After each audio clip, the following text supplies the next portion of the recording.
Greetings, my name is Monty Martin. And I'm Kelly McLaughlin. And we are the Dungeon Dudes. Welcome to our channel where we cover everything Dungeons & Dragons, including advice for Dungeon Masters and guides for players. We upload new videos every Thursday, so please subscribe to our channel so that you never miss an episode. Today, we're sitting down with Danny O'Neill from Hammerdog Games to discuss building new worlds.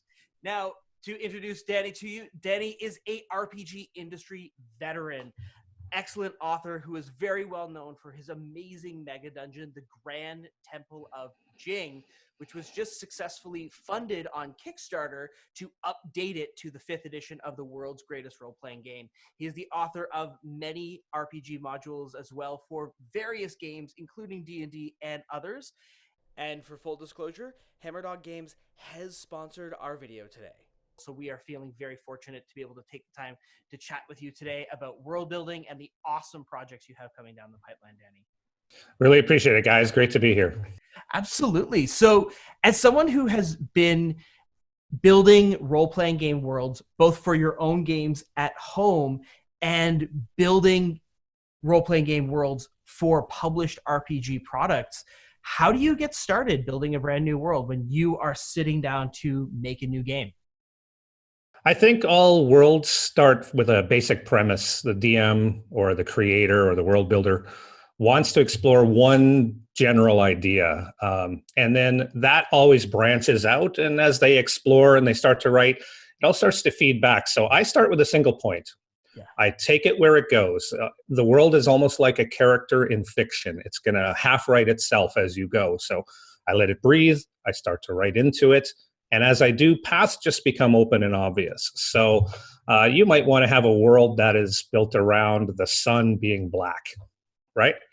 Just with that premise alone, that's going to give you a bunch of ideas on how you're going to take your next step. And then that next step progresses to the next. So Danny, let's talk about how you got started in the role-playing games and building your own worlds. Sure. So I think like a lot of other DMs, or world builders, I should say, I got into it by playing and just experiencing what was out there. So in the 1980s, we had these modules that were very thin. There was a lot of ad lib necessary. There was almost no plot. And you'd have a point in the adventure after the adventure often where you'd be talking about the branches that you didn't take, the tasks you didn't do, and open up all these story ideas for us, all these great, wonderful thoughts. In fact, at the end of those modules, they would always have a section called Further Adventures in this region. And you'd be like, how can I add on to what exists? And once you take that step, you sort of are taking a step into world building. Once you get your idea for your first adventure, it's not that big to your first world. It just isn't. How did you get into D&D? So I went on a summer vacation. I was living in Western Canada in Alberta, and my parents decided to go on vacation, throw us in the car. My best friend was allowed to come with, and we were told that we were going to Vancouver, British Columbia. We were so excited. We were pumped. We threw what we needed. And we got in the car that morning. We were told, actually, we lied. You're going to Leask, Saskatchewan. What? So Leask is a tiny town of nothing, where the radio stations back then, we didn't even have FM in the car. So the radio stations check out. We've read all our comic books. We're bored. We've played every game we can think of. And we are dying. We are just dying on a dirt road in the middle of nothing. And my friend says, want to play Dungeons & Dragons? What's that? Oh, here, it works like this. And he completely ad-libbed a game for, I would say, 4 to 6 hours. My stepfather and I just played this ad-lib game that he just completely spontaneously created. No rules. We leveled up everything. It was the most wondrous thing ever. So I've never actually managed to get that pure magic joy of that event ever back, but I've been trying ever since. Yeah, that magic is something that you can chase for an entire lifetime. So when did you decide to actually start running the game?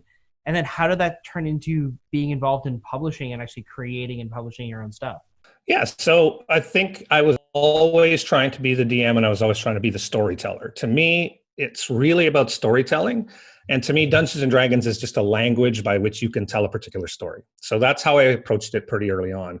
I was doing a lot of programming back then. I had a Commodore 64, so I was making my own apps, to roll dice and stuff like that. But it was when I went to Gen Con in 1990, and that was my first one, and it was utterly eye-opening. We had no idea what the RPGA was. We had no idea that people played D&D simply to role play it, not to just crush monsters. And so my friends and I came back from that experience just hyper aware that there was so much possibility out there with D&D. And that was the turning point. Hammerdog was formed that weekend. And we were calling ourselves the Hammerdogs at that con.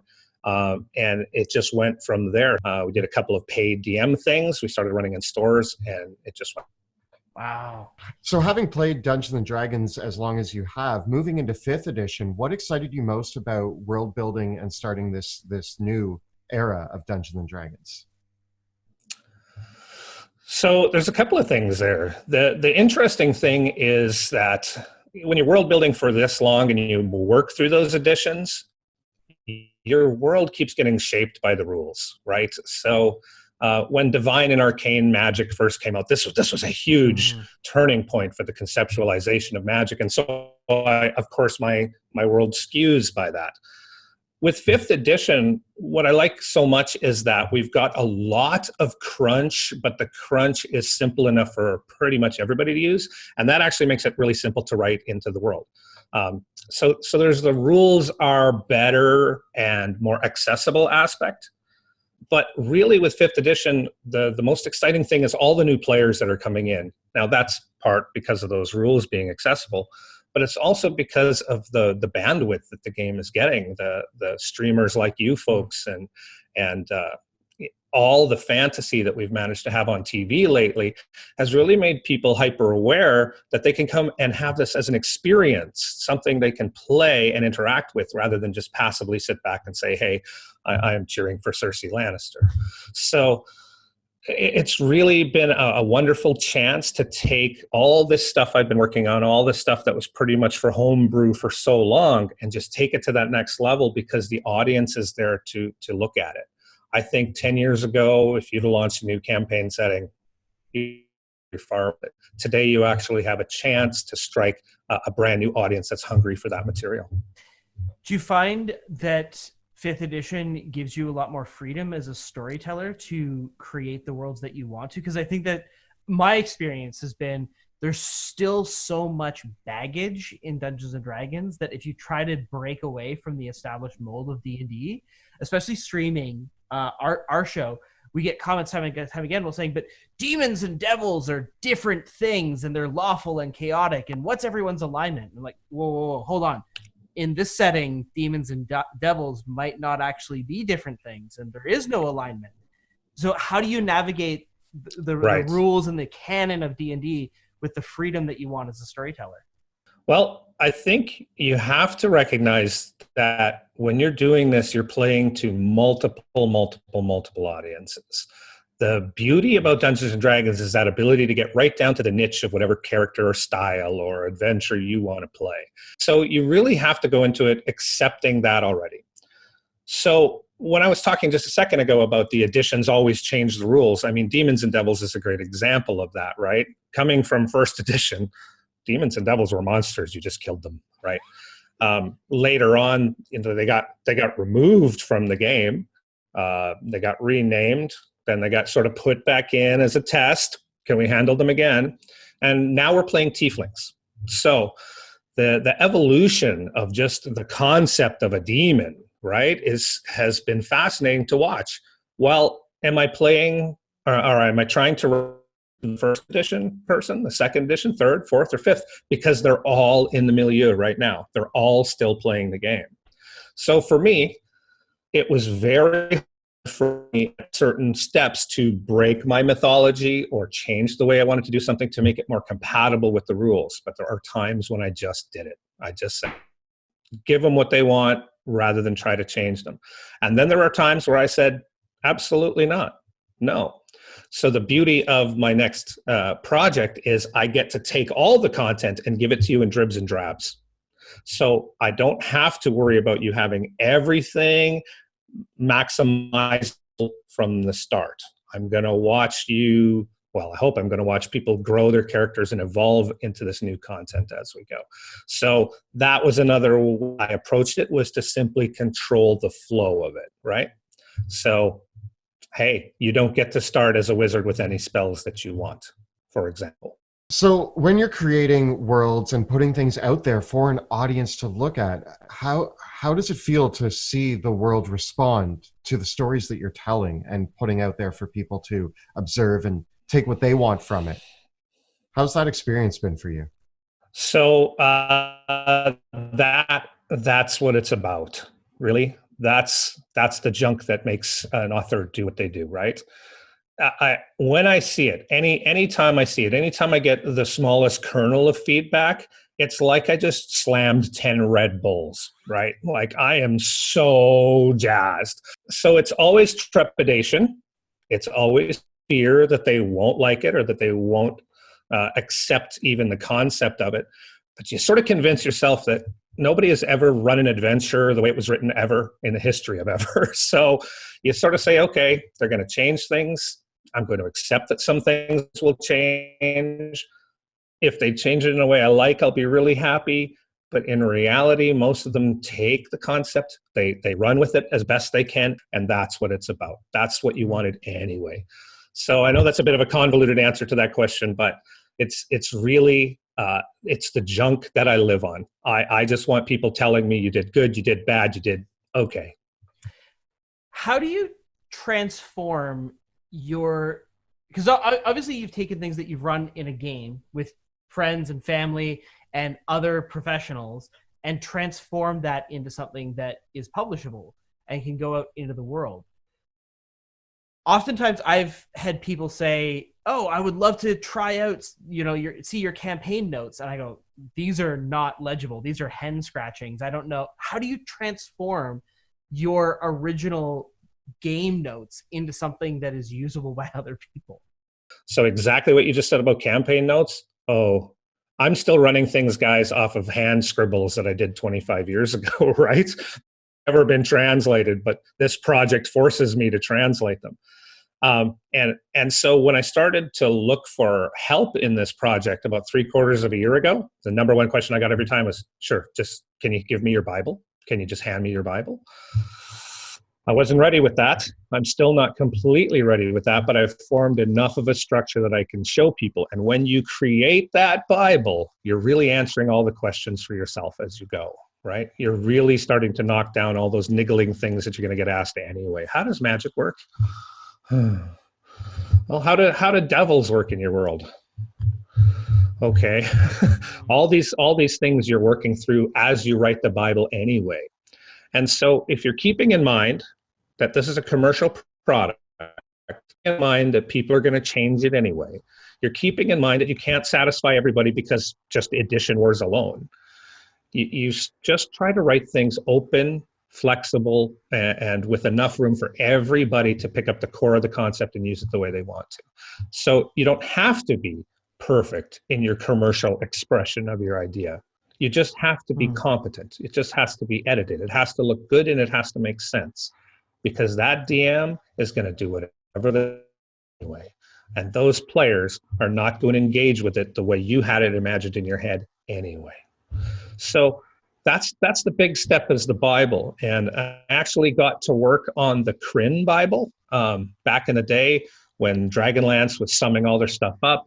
They put a whole bunch of researchers on all their materials, and I got the Dragonlance comic books, and I had to read them and input into a Bible, every character, every event, everything. And that's taught me how to do what I'm doing. I think it is a very interesting point, because when you are creating something for an audience within this community, every DM is a world builder themselves. So I really enjoy that point, that really you need to build it in a way that you know that people are going to deconstruct it and rebuild it anyway. So that being said, when you're creating your Bible, do you try to leave a lot of things very open-ended, or do you try to be as concise as possible? You do both. Yeah, fair. But always with that eye on keeping it open and accessible. So there is nobody that I'm aware of that likes to absorb 64 pages of campaign content and then go run an adventure on content. Not a soul in the world. What they really like to do is look at the headers to see if there's a topic they like in your 64 pages. Oh, what's this? Magic is blood magic. You have to cut yourself and then use the copper inside your blood to cast a spell. Okay, I want that. But you know what? I want to use it over here. So again, you're doing it in a way that you're inviting people to take your content. And so I always talk about the original Greyhawk release, which was a little folio. It had two little black and white stapled inserts in it and two big fold-out maps. And you could put the maps on your wall, and the maps were pretty detailed. I mean, it was very uninviting. But when you looked at the booklets, there was so little information in there. Like, I'm talking 3 paragraphs for an entire nation, that you instantly began to project onto it your own ideas. And that's, again, what I go for. I'm going to give you a skeleton. You put the flesh on it, because I can't make you run a game the way I want you to. So just run with it and give me feedback on my skeleton when you're done. It makes me think, I was huge into Lego growing up. And I remember I would always get inspired by those amazing Lego castles and Lego sets. But oftentimes the first thing I wanted to do was like, oh, that set has a dragon in it. I don't care about the castle. I'm going to deconstruct that whole thing. But I want that piece. That's the part that I'm going to take away. I'm going to construct the whole thing once and probably deconstruct it almost immediately.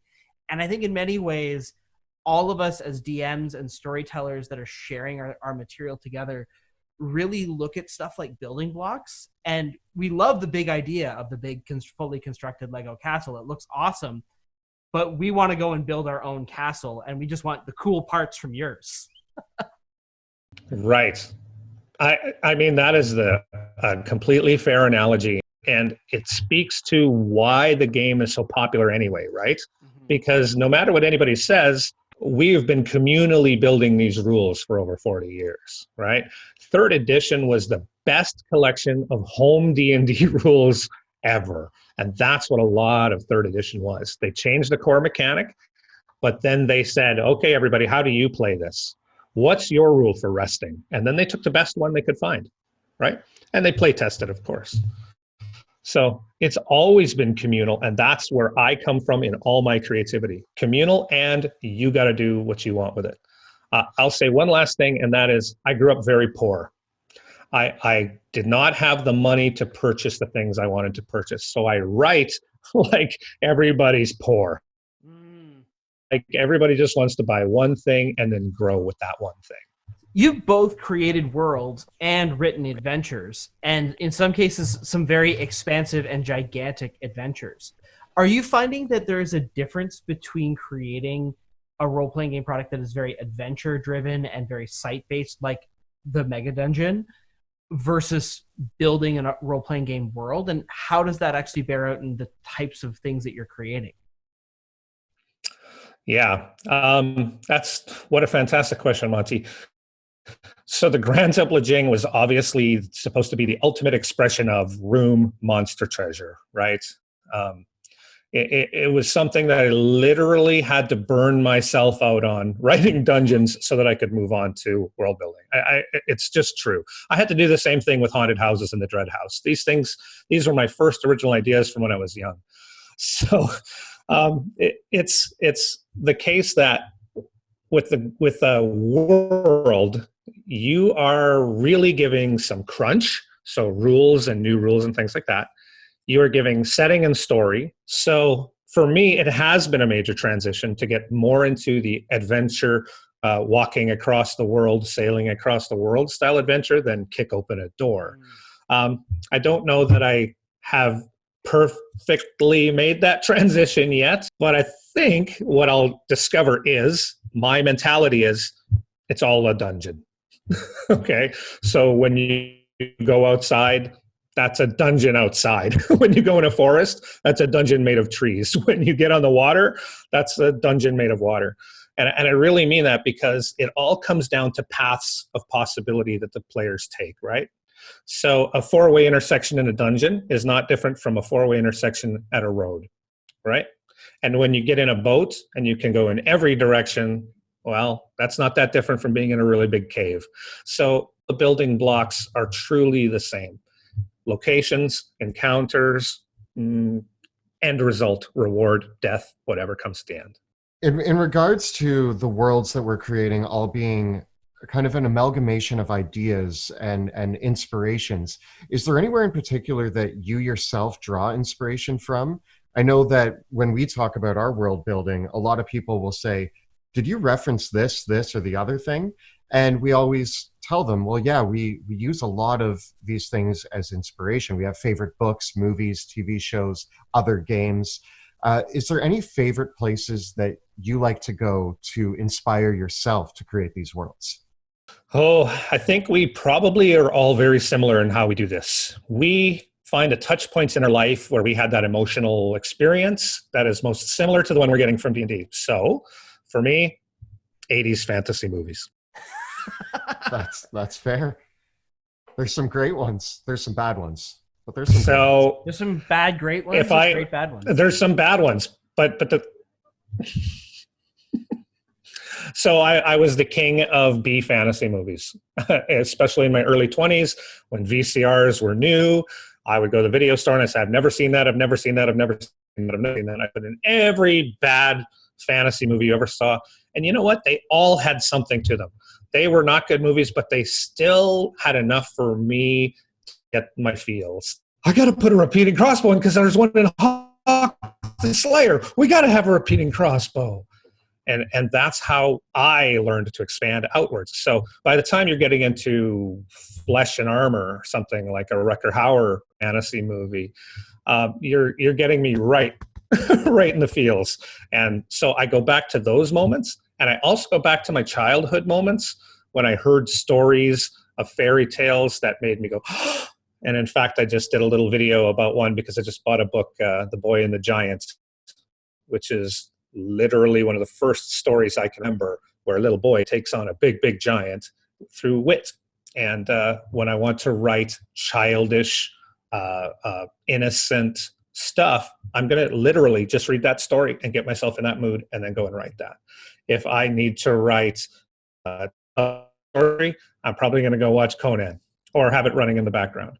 And I just find it pulls me right back. So those are my key sources. And to be honest, I grew up with comic books first, which is why I'm a very big save the world kind of DM.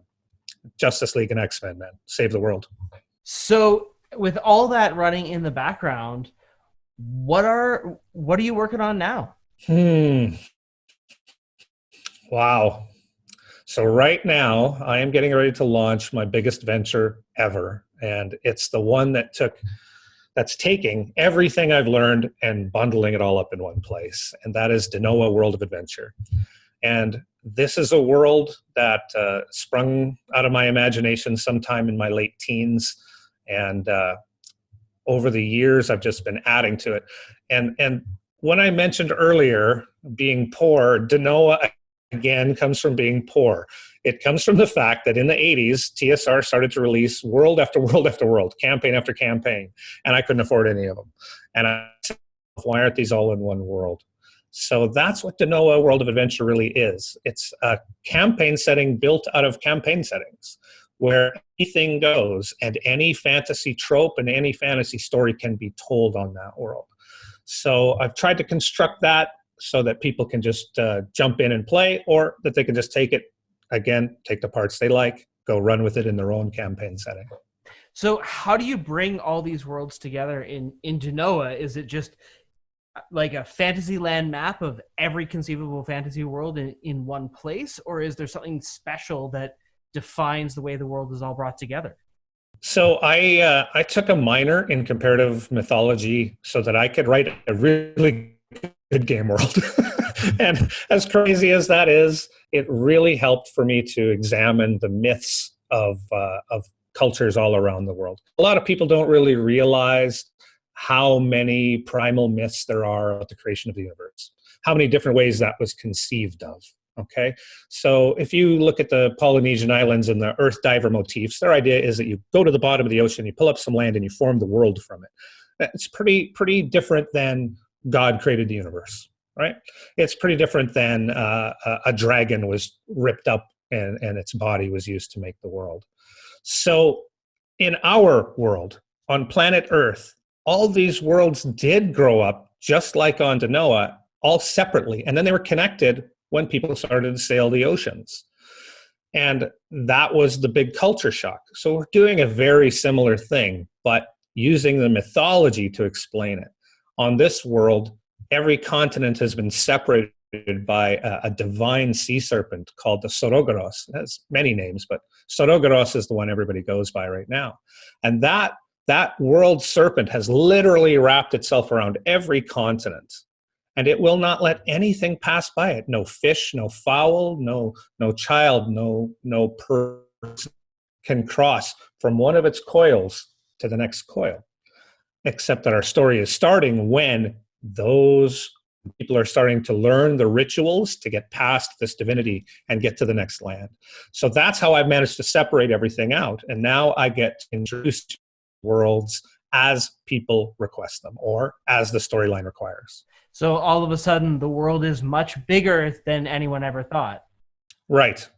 We're building off the concept that a person in medieval times never went more than 10 miles from their homestead.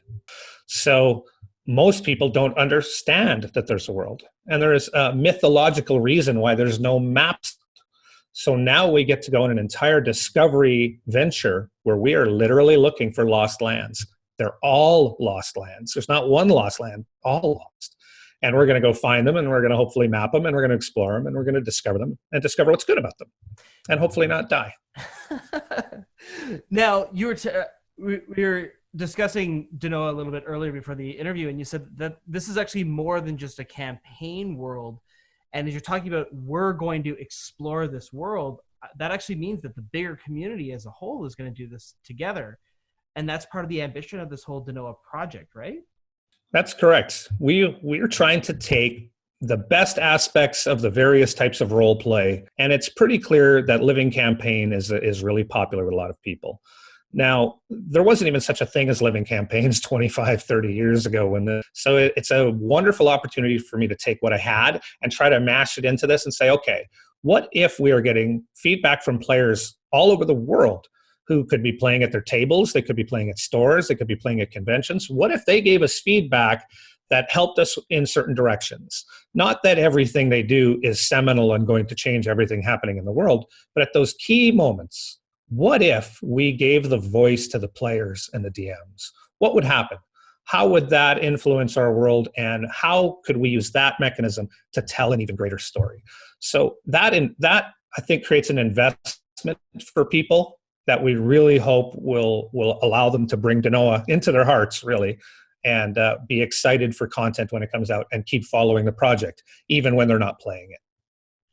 Is this something that we should expect to see as a book, or is this going to be like a online community, or are we looking at multiple different ways of engaging with the world of Denoa? Yeah, thanks for that question. Multiple different ways of engaging. You know, stories can be told various ways. And earlier I said D&D was just a language by which we tell stories. Well, there's all kinds of ways. And of course, novels and short stories and stuff are waiting in the background right now for us to see if we can trigger authors to get these written, which is a fancy way of saying if we make enough money on the Kickstarter, we'll have stories. So multiple ways to engage. For people who are the true world builders, World Anvil will have an entire site that they can go and explore and play with. But we are very purposefully eking out the world piece by piece. So what we've done is we've created an app. Well, we're in the process of creating an app. And that app on your phone is your connection to. You can't play, that's fine. You'll still see the progression that's happening in the storyline on your phone. And that progression is what unlocks content for you anyway. So if you have the first season of the app, you will not be able to access all the content of that app until certain events in the timeline have happened, communal events. So we'll have an event that happens in stores, and after that event, it will unlock content on that phone. So we're hoping for that feedback and that feedback loop, to constantly be making people interested in what's happening next, what's happening next, what's happening next. And to be honest, that's the childlike wonder that we were talking about in the beginning that we're all shooting for when we play RPGs, just that, that's cool moment. Are you mostly steering this towards the players who like to go to stores and play in community events?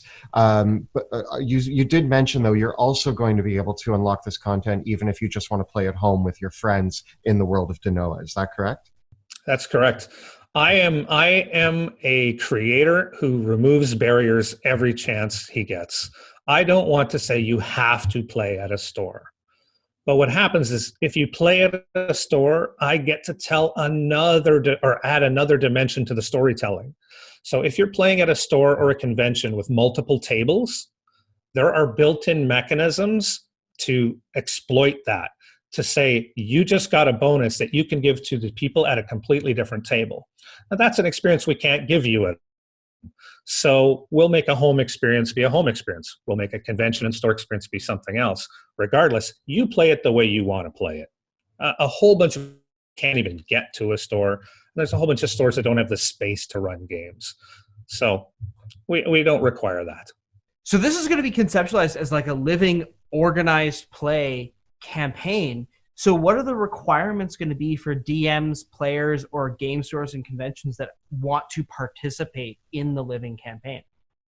So we've got a component that we're still developing that is a pretty gimmicky component right now, but it propels these storylines in a particular way. Once we have that component all worked out, and I know this is a bit of a cheat of an answer, we'll be engaging with the stores a little more to see how they want. So basically, I have volunteer stores already that want to get in, but we're just working out the benefits and what's the best level for each of these stores. In other words, we have stores out there right now that charge, that have pay to play for D&D, and they're very used to charging a fee. We have other people that swear they will never charge a fee, ever, and we're trying to find a place where they can both be happy, where they can both basically give an enhanced OP experience in their store without having to shell out a bunch of money, without having to spend a bunch of resources, and without seeing any comeback on it. Mm-hmm. So part of this app is driving players into stores for a reason, because we want stores to support it, and we want stores to have the easiest chance to support it possible. It's so hard to allocate space in your local game store for role-playing games when the Magic players are buying up new decks of cards. That's correct. A lot of people don't see it as the pure economic formula that it is, right?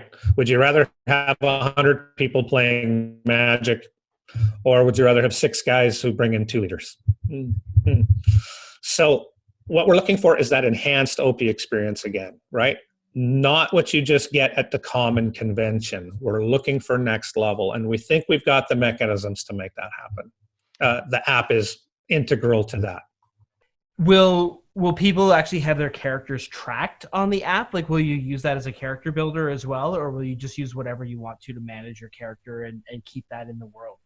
So the goal is that it will be a full-blown character generator, but that's dependent on stretch goals, unfortunately.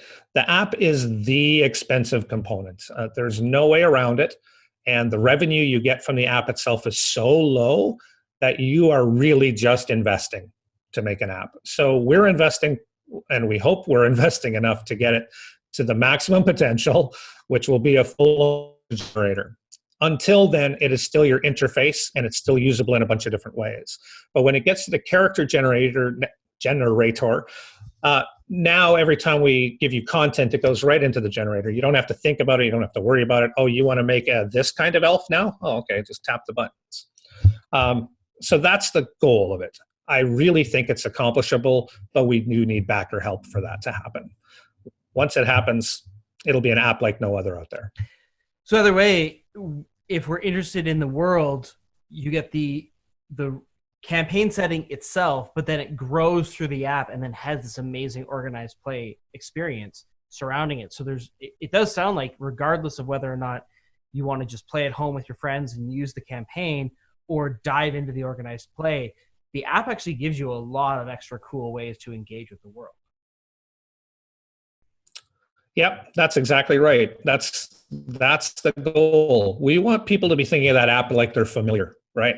Or their connection, or their Ziggy, or whatever they want it to be. and I can't say enough. It's not that we're trying to tie you to a phone or track you or anything like that. It's that we just have a better chance of telling you a better story when your app tells you something that's not written in the adventure. So the app, for example, will allow the DM, will allow us to write into the adventure decision points that are run by the app.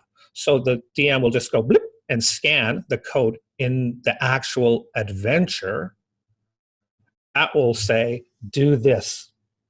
So we can provide customized tabletop or table experiences, table by table with this thing, right? And then we can track back to how many people got attacked by wolves, how many people got attacked by the bear, how many people got attacked by the crazed hermit. Everybody got attacked by the crazed hermit? Well, we're putting the crazed hermit into the adventure then. The encounter is now the crazed hermit. So if I'm running one of the adventures at a local game store or convention, well, I actually report in what happened in the adventure, and then is that going to be used then to go on to the next neat? Exactly right. Exactly right. And even on the lowest level of the app, you'll be able to give feedback in that regard. And it'll be a Q&A or almost a Facebook survey type of situation. You're going to tap a few yes nos or rank a few things. We don't want DMs bogged down with our administration, right? We want the experience to be smooth and quick. So in the Denoa campaign, will we be able to use everything from the 5th edition of the world's greatest role-playing game? And what extras are going to be available from you in the setting that are completely unique to the game world? Okay, yeah, real quick explanation in case somebody doesn't know. D&D 5th edition is a set of rules that belongs to Wizards of the Coast. They've cut a portion of that out that other people like myself make content with, and that's called the SRD. The SRD will be in our app along with our unique content because we can't use this content. At home, you can be anything you want, and you can run anything you want. So if you want to be a particular, or if you want to take certain feats, you can. In our game, those feats are not accessible because of the SRD, so we'll give you brand new feats. That will be extraordinarily similar to the ones over here, or hopefully improved. We've hired Owen Casey Stevens, who was lead design on Starfinder and some other products, and he is a rules master, and we're hoping he's going to give us some rules.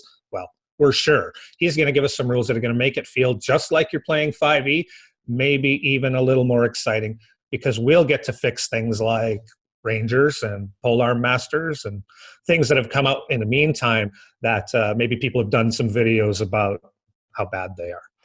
So we'll hopefully be able to get some adjustments to the system like that, and we'll give everybody an experience that'll feel exactly like 5e.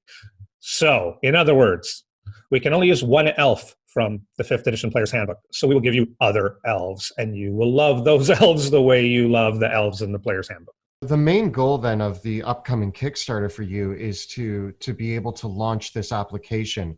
And I think what's really awesome here is that you're moving into a digital platform. And with the way that the world is going these days, the more digital platforms you have, the better. I used to swear by pencil and paper until D&D Beyond came out. And then now I rarely print things out for my home games. So moving into this digital platform and with the Kickstarter coming, is that kind of what you're hoping for, to be able to put as much effort into this app as possible to make it accessible and just full of content for everybody to use? I can't say that it would replace the Player's Handbook or the Monster Manual or anything like that, right? But what I can say is it would be an accessory that would be helping you with all. It would be an added tool in your toolbox that would certainly do some things more efficiently. And in some cases, adding things that don't exist elsewhere. So one of our stretch goals is to put in a very robust character background generator. If you've ever seen anything like Central Casting, which was a late 80s, early 90s product, if I recall correctly, you can really put people through a background generation thing that really gives them an exciting background, and it's unique. Well, that doesn't exist anywhere else right now, and neither is there a downtime generator, so we'd like to add a downtime generator as well. So what DM's not going to go, oh yeah, okay, and then just go back to whatever their primary platform is, whether they're playing on Fantasy Grounds or whatever. So the key to the app is to say that it enhances the play. It doesn't replace any core tools. But by the sounds of it, even with things like those generators, even if somebody didn't want to dive into the world of Denoa, they could still benefit from getting the app just to have access to a bunch of digital generators for a lot of things that they could use at their table. And thank you for that, because that's exactly how I design everything, right? That's the grand temple of Jing. Who cares if you don't run it? Pull out the level you want. It's the same thing all the way down to the app. Just make the app as accessible to as many people as possible, remove as many barriers as possible, and I believe people will find value in it. So that's what we're aiming for. Sounds really, really awesome. So the Kickstarter is going to be up all through the month of January, correct? Yep, with content unlocking on the Kickstarter, just as we intend to unlock it in the adventures and in the book. So people should check back every now and then to see what stretch goals have been hit, what worlds have been discovered, what races have been on. A very big one. We are only showing you human, dwarf, elf to start. I guarantee there are more exciting races as the Kickstarter grows. And do you know yet about when the whole world and everything will launch properly after the Kickstarter closes? Yeah, so we're looking at everything in quarters, right? So the Kickstarter's Q1. By Q2, we hope to be launching at least our first official event in stores.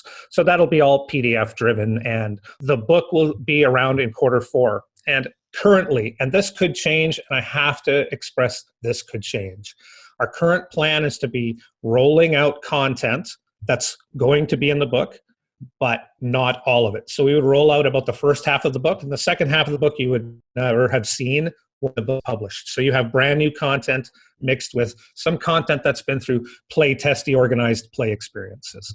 So that's our aim right now. What we don't want to do is overload people with content, because there is so much content possible here.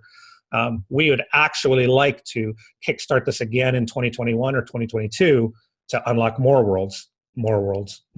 So the pace at which the audience wants the content will be a huge driver for us. And again, that's what the feedback is all about. That's really wild. I know that you and the team at Hammerdog Games have several Kickstarters under your belt, and I've seen some beautiful books from you all come out. So I have no doubt that arm of the whole project will go very, very smoothly, I'm sure.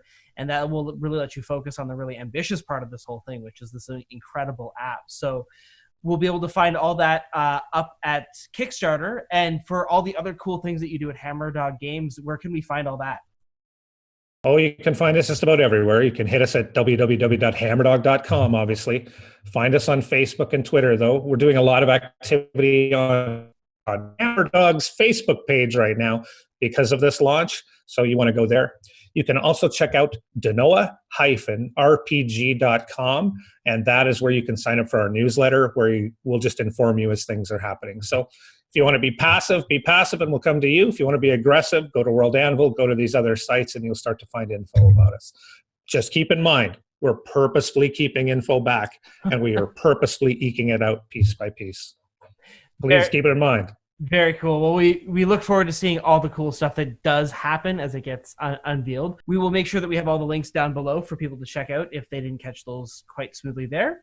And Danny, thank you so much for jumping on to chat with us today. It was a lot of fun talking about world building and your experience and your journey. And we look so forward to seeing what comes next with Denoa and Hammerdog Games. Gentlemen, I cannot thank you enough. Such a thrill to be able to talk to you about this. I'm 2 days from launch, and this will air after launch, so I'll be a completely different person when you see me next, hopefully not running around like a crazy man. But I so appreciate this time and the chance to get the word out. Thanks so much. All the best with the Kickstarter. We hope you really rock it over there. We'll send as many people there as we can, and we're excited for it. I think even having this conversation with you has given us a better understanding of Denoa and what you're hoping to offer with that. And it sounds like a very exciting world to explore. So I'm excited to see what happens with it. Thanks, guys. I will say there is one reveal yet to come on Denoa, so I really hope people will join us on Kickstarter to see what that's all about, because it's next level weird. I mean, fun and awesome. Rock on. Well, thank you so much, and we will see you all next time in the dungeon.